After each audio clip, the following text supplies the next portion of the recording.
Good morning, students. In the last class, we discussed the counseling, its objectives, its importance, and also the process.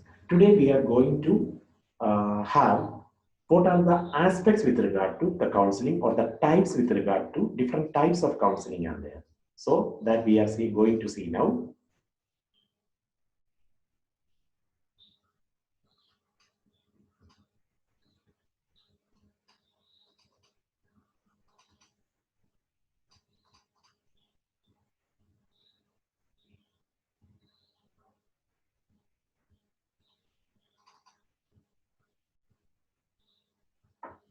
Next is the benefits with regard to the counseling. So for what purpose this counseling is to be done?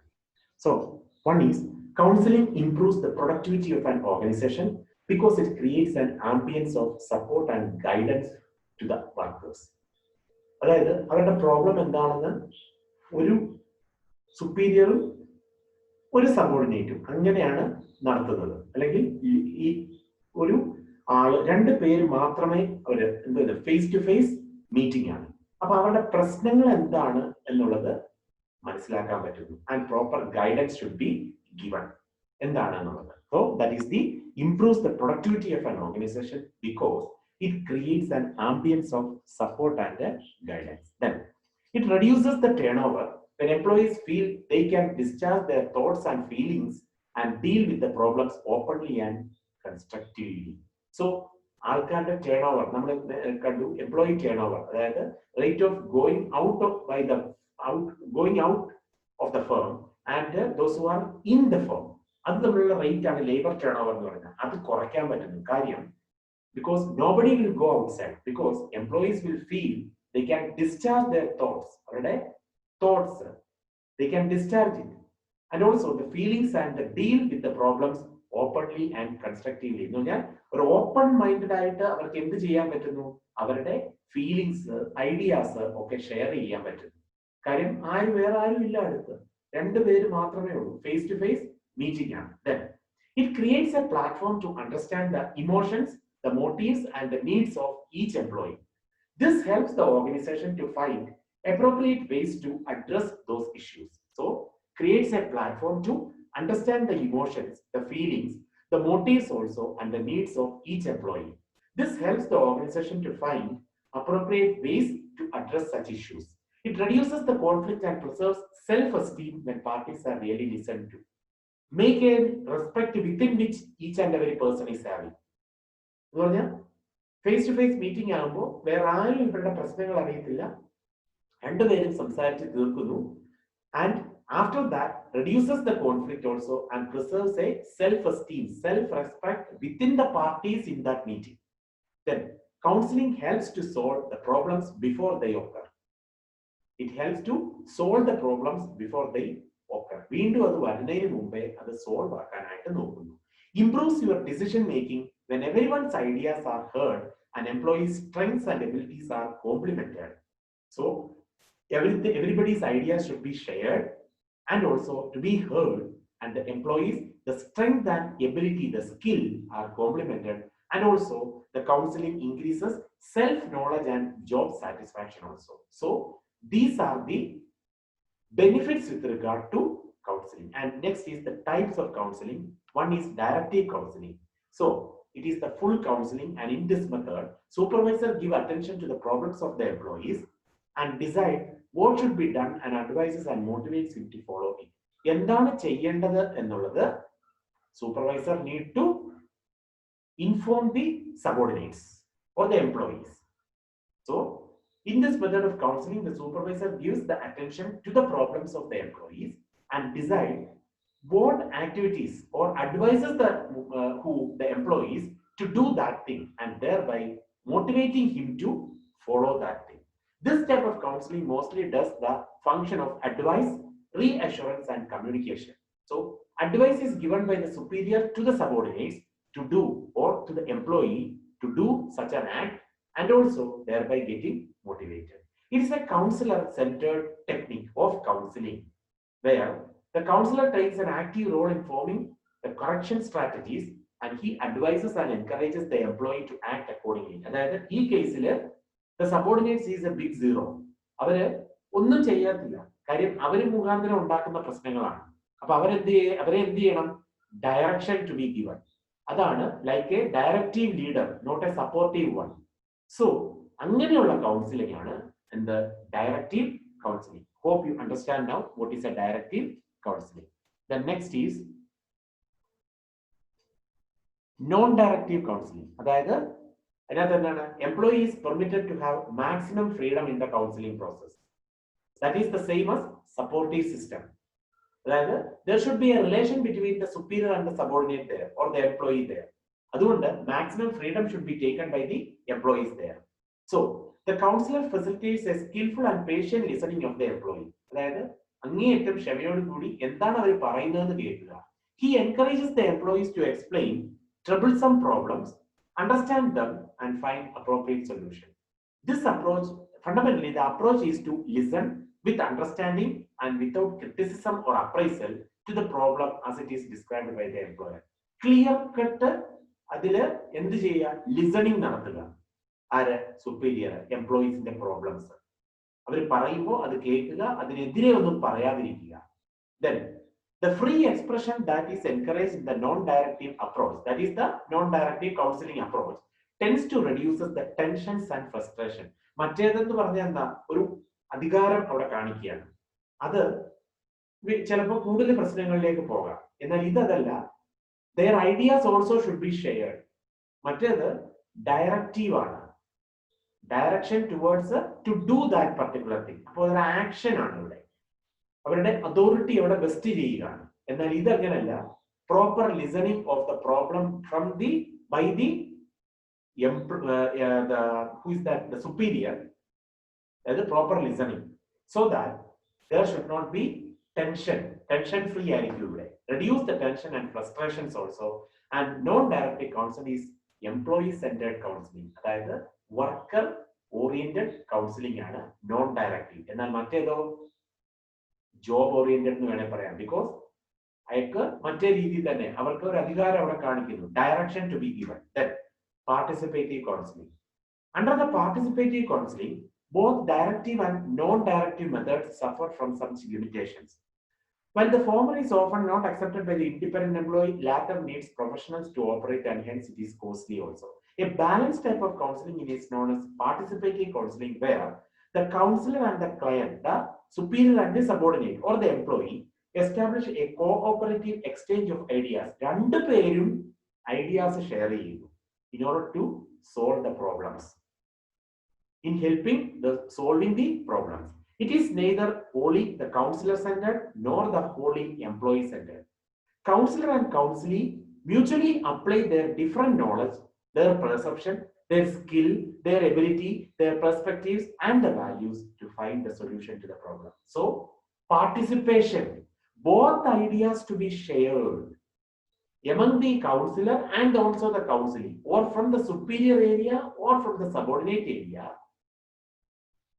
Their ideas should be shared so that here there is no direction, no supporting. കാരണം രണ്ട് പേരുടെയും skill, രണ്ട് പേരുടെയും ability, രണ്ട് പേരുടെയും perception, that is to be together shared in the participative counseling. So three types of counseling are there. One is directive counseling, where superior is directing the subordinates to do that thing and also to motivate from them. Taken from the motivation to be taken from them. Second is non-directive counseling, like full freedom, complete freedom to be given to the superior or subordinates or the employees, so that they really needs to reduce the tension, their frustration, like that. So it is also an employee-centered counseling. Which one? The second one. And participating. The limitations from the directive as well as the non-directive counseling will together constitute a participative counseling, where both the people, means the counselee as well as the counselor and the counselee's ideas should be shared.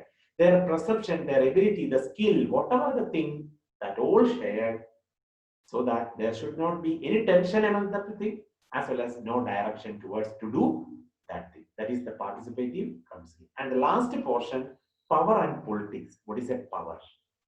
Power is a pervasive part of organizational life used by the managers to accomplish the goals and to strengthen their own positions.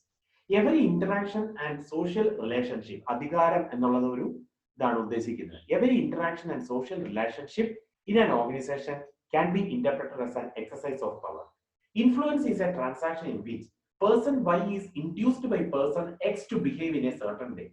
Person X has the power over person Y to extend X to the extent X can get Y to do something. അതായത് രണ്ടും അങ്ങോട്ടും ഇങ്ങോട്ടും.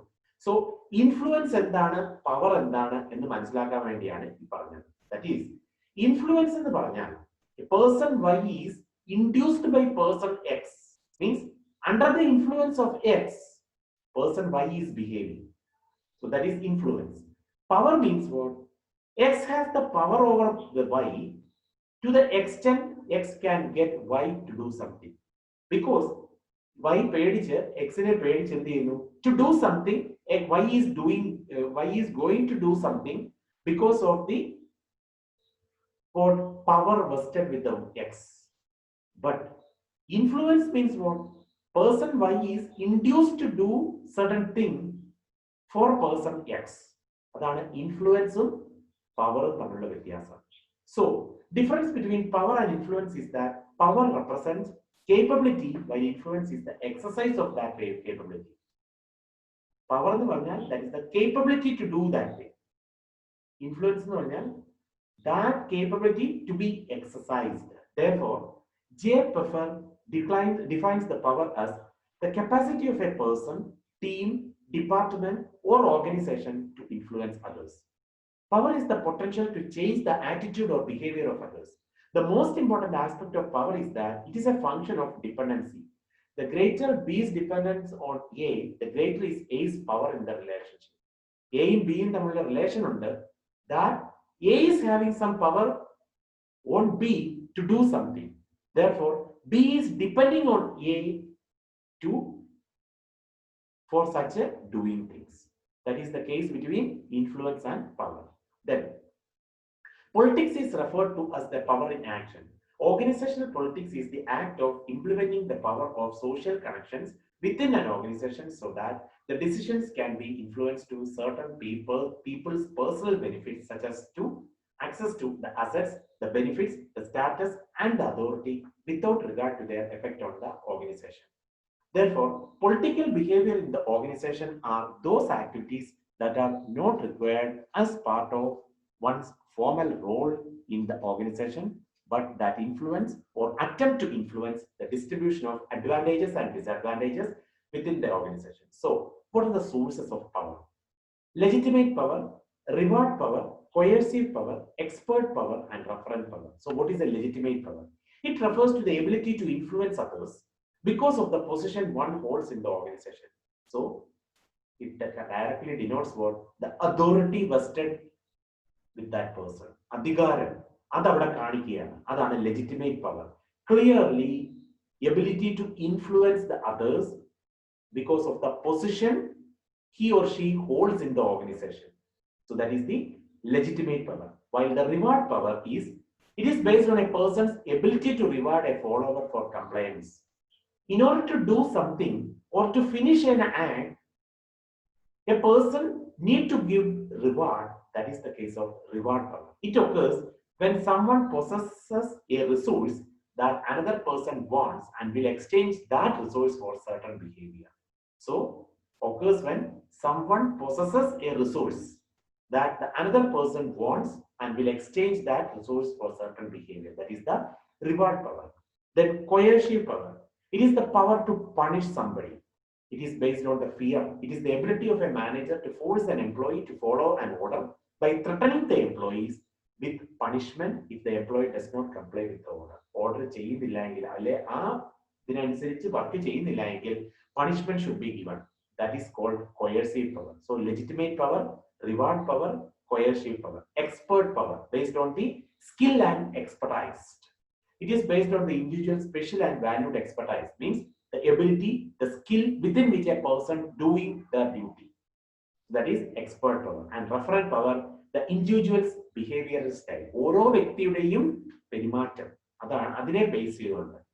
ചിലവര് short tempered ആയിരിക്കും, ചിലവര് hot tempered ആയിരിക്കും. ഇതൊക്കെ എന്തിനെ ബേസ് ചെയ്തുകൊണ്ടാണ്? ആ പവറിനെ ബേസ് ചെയ്തുകൊണ്ട്. അതാണ് the charisma or the behavioral style within which a person is having. So these are the sources of power: legitimate power or authoritarian power, reward power or reward is to be giving, coercive power or punishment. Expert power means skill and expertise need to value one's individual skill and expertise. Based on that, the power is to be there. Then referent power. Next is the last portion with regard to some other sources of power like knowledge and technical power, resources power and decision making power. Knowledge and technical power എന്ന് പറഞ്ഞാൽ ഓരോ വ്യക്തിയുടെയും വിവരം അല്ലെങ്കിൽ knowledge, അറിവ്, അതുപോലെ സാങ്കേതികത്വം, അതാണ് ഉദ്ദേശിക്കുന്നത്. റിസോഴ്സസ് പവർ, അവരുടെ ഉള്ളിലുള്ള the resources, okay, how to obtain the resources for the purpose of attaining the objective. And also decision making power. What is that? Decision making. To do such decision and thereby based on the decision to be taken need to achieve the task. So that is the some other sources of power. So knowledge and technical power, then resources power, and also decision making power, and finally the counter power. In a relationship of two parties, one being dependent and other being independent, the independent party has the power while the dependent party has the counter power. The power of the dependent party to maintain the relationship is termed as counter power. For example, superior has the power to control the subordinate's goal of promotion, and the subordinate has the counter power to control the superior's goals of higher productivity.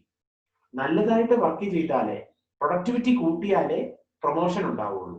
അപ്പൊ എന്തിനെ base ചെയ്താണ് ഇരിക്കുന്നത്? Superior has the power to control the subordinates goal of promotion. സബോർഡിനേറ്റ്സിനെ promote ചെയ്യുക എന്നുള്ളത് സുപ്പീരിയറിന്റെ പവറിനുള്ളതാണ്. അതുപോലെ സബോർഡിനേറ്റ്സിന് ഒരു ചെറിയ പവർ ഉണ്ട്. എന്താണത്? To control the superior's goal of higher productivity. Sometimes the counter power is capable of challenging the things, reducing the things, and removing the power of another. So we see what is a power, what are the sources of power, and also what is a counter power, isn't it? And also three types of counseling, that is directive, non-directive, and what is that? Participative counseling, and the benefits of counseling. So with that, we are going to conclude this session as well as the module. So please have a look at today's topics and please see the video and confirm. And please clear the doubts as and when occur. So thank you for the day.